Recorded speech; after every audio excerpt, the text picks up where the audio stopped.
बोलेला कागा आंगनवा में शिव गुरु है सवनवा में, शिव गुरु है सवनवा में। बोलेला कागा आंगनवा में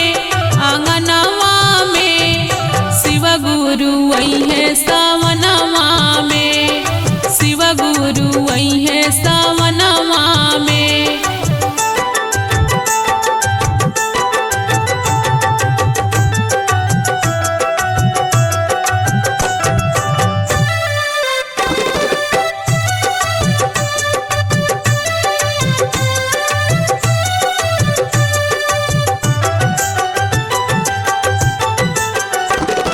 सोने के आसन लाल सिंहासन,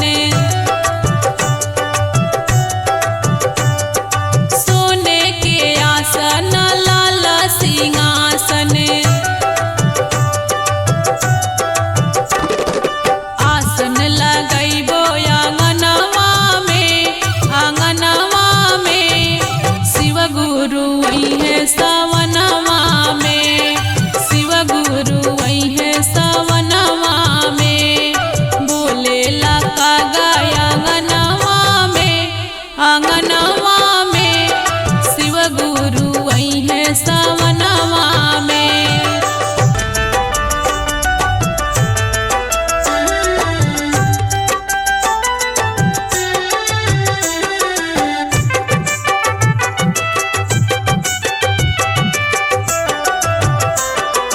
सोने सुराही गंगा जल पानी, सोने सुराही गंगा जल पानी। चरण पखारब आंगनवा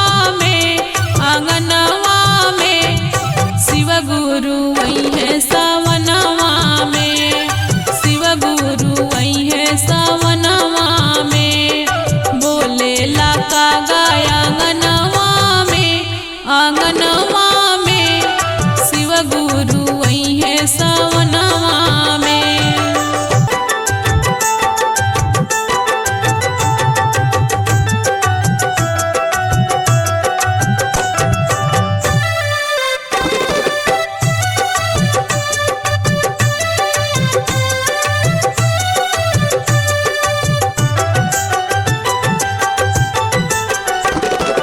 भंगिया धतुरवा के भोगवा लगाइब,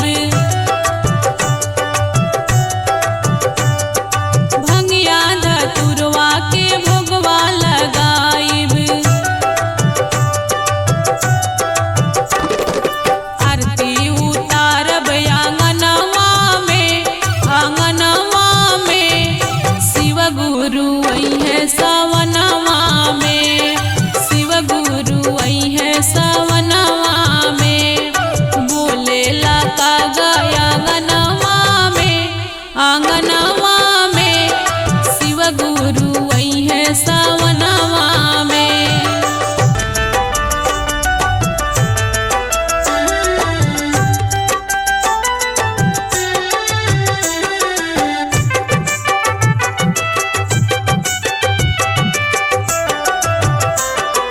सिसिया बहिनिया के अंगना बोलाइबे,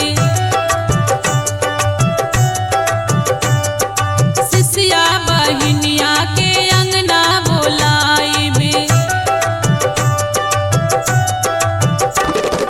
चर्चा कराइबे आंगनवा में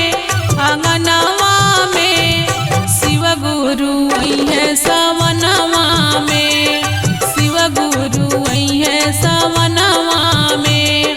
बोलेला कागा आंगनवा